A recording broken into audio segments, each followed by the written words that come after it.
पुसद दिनांक 6 सप्टेंबर जनसंघर्ष समितीची जाहीर सभा माननीय शाहूराज माने साहेब यांच्या अध्यक्षतेखाली शनिवार दिनांक 6 सप्टेंबर रोजी संभाजीनगर पुसद येथील बुद्ध विहारात पार पडली।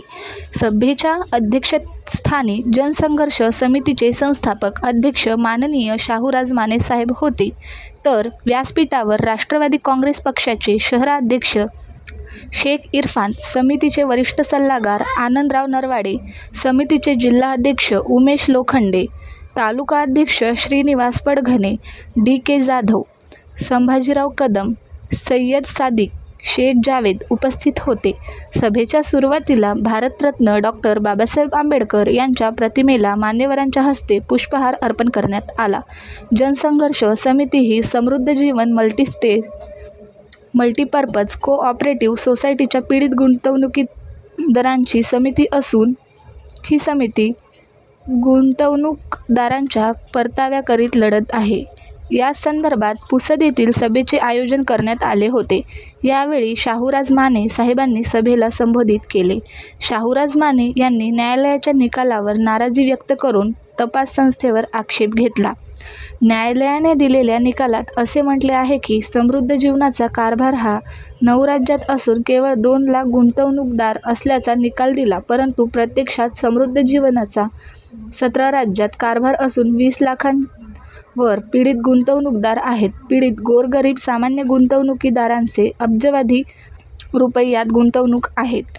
या निकालावर आक्षेप घेत त्यांनी जनहित याचिका दाखल करणार असल्याचे सांगून पीडित गुंतवणूकदारांना न्याय दिल्याशिवाय शांत बसणार नसल्याचे त्यांनी यावेळी सांगितले। या सभेचे प्रास्ताविक जनसंघर्ष समितीचे जिल्हाध्यक्ष उमेश लोखंडे यांनी केले। तसेच व्यासपीठावर उपस्थित मान्यवरांनी सभेला मार्गदर्शन केले। यावेळी राष्ट्रवादी काँग्रेस पक्षाचे शहराध्यक्ष शेख इरफान यांनी समितीला सर्वतोपरी मदत करण्याचे आश्वासन दिले। या सभेचे सूत्रसंचालन युवराज चव्हाण यांनी केले, तर आभार श्रीनिवास पडघणे यांनी मानले।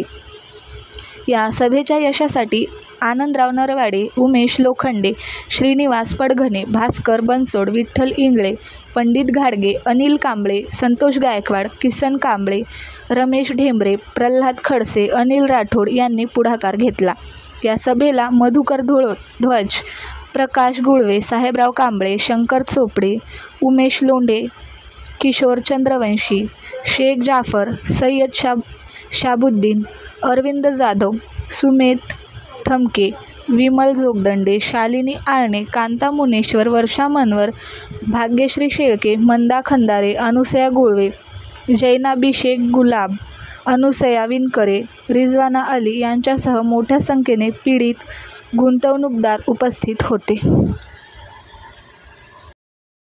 गुंतवणूकदार असतात, विविध कंपन्या त्या स्थापन करून या महाराष्ट्रामध्ये अनेक नागरिक असतात, महिला असतात, त्यांना मला वाटतं की पैसे जमा करून त्या कंपनीच्या नावाखाली मोठ्या कंपन्या निर्माण करून लोकांचे पैसे जमा करून त्या अपहार करून नंतर निघून जातात। अशाच प्रकारे आपण बघू शकता की संपूर्ण महाराष्ट्रामध्ये गाजलेलं प्रकरण आहे, ज्याचं नाव जीवन समृद्धी जीवन फूड्स नावाचं मल्टीपर्पज नावाने अशी 2 कंपन्या त्यांनी स्थापन केल्या होत्या।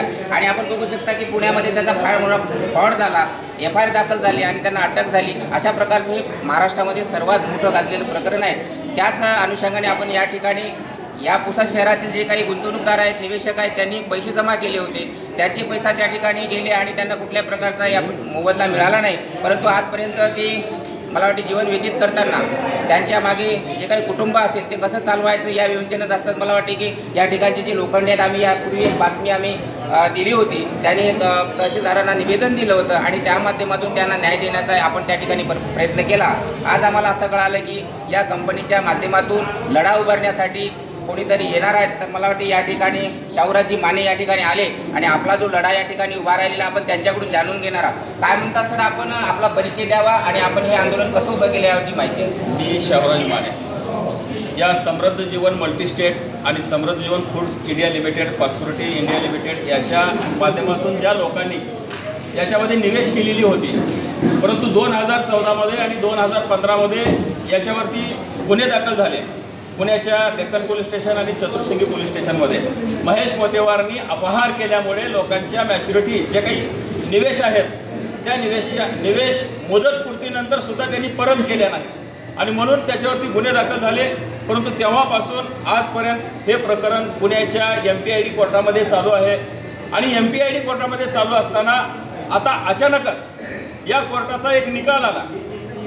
या समृद्ध जीवनमध्ये जवळजवळ महाराष्ट्रातले 22 लाख लोक याच्यामध्ये निवेशक असताना फक्त 2,44,000 लोकांना 2,44,559 लोकांना 411 कोटी यांची गुंतवणूक परत द्यावी अशा प्रकारचा पुण्याच्या MPID कोर्टाचा निकाल आला आणि तो निकाल म्हणजे आम्हा सर्व निवेशकांना धक्का लागणारा असा हा निकाल होता. कारण इतके लाखो लोक याच्यामध्ये पैसे गुंतवलेले असताना असा निकाल कसा येतो? मग ईडीच्या अधिकाऱ्यांची त्यांनी तपासणी केली नव्हती का? CBIच्या लोकांनी जो आमचा सगळ्यांचा डाटा होता तो डाटा कोर्टामध्ये सामील केला होता की नाही, दाखल केला होता की नाही? आणि जे सरकारी वकील आहेत त्या सरकारी वकिलांनी ही बाजू मांडली होती की नाही हा प्रश्न आहे. परंतु आता कोर्टाने दिलेला आदेश आणि त्याची ऑर्डर ही धक्कादायक जरी असली तरी आम्हाला एक मानसिक समाधान एक झालं की 10 वर्षापासून याच्यामध्ये कुठल्याही प्रकारच्या हालचाली झाल्या नव्हत्या. परंतु आता अचानक का होईना अशा प्रकारची जर हालचाल जर त्या ठिकाणी झाली असेल आणि हा आलेला निर्णय जरा शेटिंग करून आलेला आहे की काय अशा प्रकारची आमच्या मनामध्ये संशयता येत आहे. परंतु तरी देखील आम्ही या कोर्टाचा निकाल मान्य करून आमच्या सर्व लोकांचा त्या ऑर्डरमध्ये समावेश कसा होईल यासाठी आम्ही कोर्टामध्ये पुण्याच्या विशेष न्यायालयामध्ये रिव्ह्यू याचिका दाखल करून मुंबईच्या उच्च न्यायालयामध्ये हायकोर्टामध्ये सुद्धा आम्ही आमचं म्हणणं मांडून वकिलाच्या मार्फत आम्ही म्हणणं मांडून आमच्या सर्व लोकांना न्याय मिळावा यासाठी प्रयत्न करत आहोत. त्याचाच एक भाग म्हणून आज आम्ही पुसदमध्ये ही एक सर्व निवेशकांची बैठक या ठिकाणी आयोजित केली होती. आपण अतिशय चांगल्या प्रकारची भूमिका या ठिकाणी घेतलेली असून आपण यांच्याशी पुसदच्या गुंतवणूकदाराशी कधी संपर्कात आला ना? आपल्या किती मीटिंग झाल्या आणि आपण त्यांचा विश्वास संपादन करण्यासाठी आता पुढचं पाऊल काय?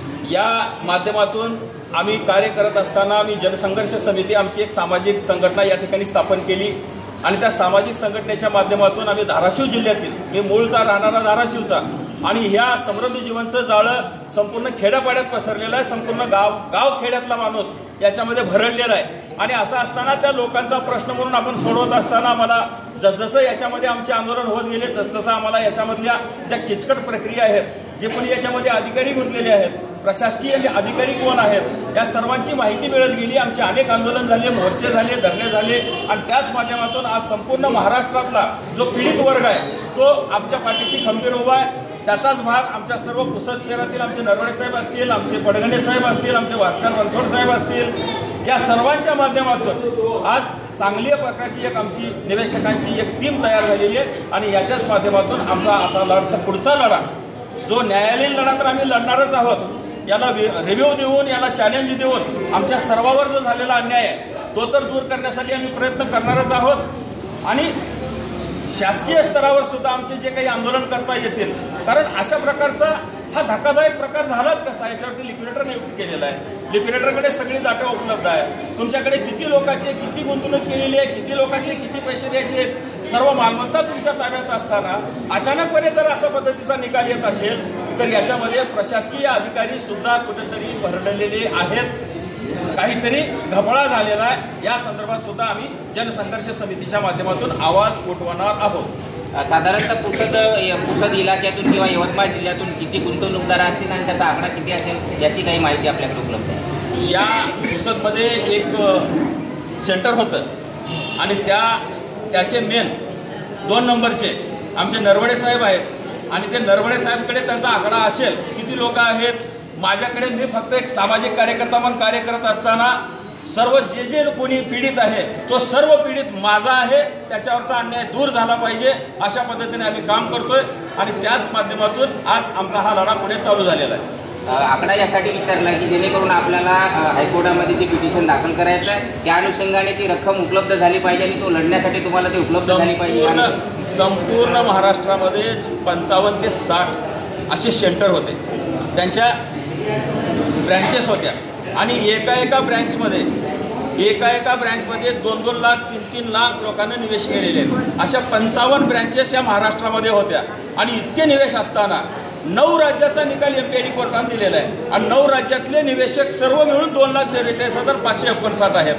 मग याचा विस्तार संपूर्ण 17 राज्यामध्ये झालेला आहे. एका महाराष्ट्राचाच आकडा, एका जिल्ह्याचा आकडा नाही तो. आज पुसदचा जर आकडा काढलं, पुसद यवतमाळचा जर आकडा काढलं तर 2,44,000 होत नाही, जास्त होतात, त्याच्यापेक्षाही जास्त होतात. मग इतका कमी आकडा देऊन सरकार किंवा न्यायालय नेमकं काय साध्य करणार आहे? आणि या मालमत्ता जर विक्री झाल्या तर फक्त तेवढ्याच लोकांचा फायदा होईल आणि बाकीच्या लोकांना अन्याय होईल. म्हणून आम्ही या पद्धतीचा आमचा हा लढा चालू ठेवून या सर्व लोकांना न्याय मिळवून देण्यासाठी प्रयत्न करत आहोत. शेवटचा जे निवेशक आहे यांना आपण काय संदेश द्याल जेणेकरून आपली जी याचिका कोर्टात दाखल होऊन आपण त्यामध्ये यशस्वी या ठिकाणी आपण आपल्या निवेशकांना शेवटचा संदेश आहे? मी महाराष्ट्रातल्या आणि देशातल्या तमाम या पुसदकरांना तर सांगतोच, परंतु या सर्व देशातल्या सर्व निवेशकांना सांगू इच्छितो की तुम्ही याच्या पुढे कुठल्याही भूलथापाला बळी न पडता, महेश मोतेवारसारख्या चांडाळा चौकडीला बळी न पडता आपला लढा आता कोर्टात आहे आणि कोर्टाच्या माध्यमातून जो आज निकाल आलेला आहे त्या निकालाला चॅलेंज देऊन आपल्याला आपला निवेश परत घ्यायचा आहे आणि त्यासाठीच आपल्याला सर्वांना प्रयत्न करायचा आहे, जेणेकरून इतरत्र न भटकता कुठल्याही प्रकारच्या चिंतेमध्ये न राहता आपण लढण्यासाठी तयार व्हावं आणि आपला सर्वांचा पैसा परत काढून घेण्यासाठी आपण सर्वजण संघटित राहावं, एक राहावं आणि पुढच्या लढ्यामध्ये सहभागी व्हावं, एवढं मी आवाहन सर्वांना करतो.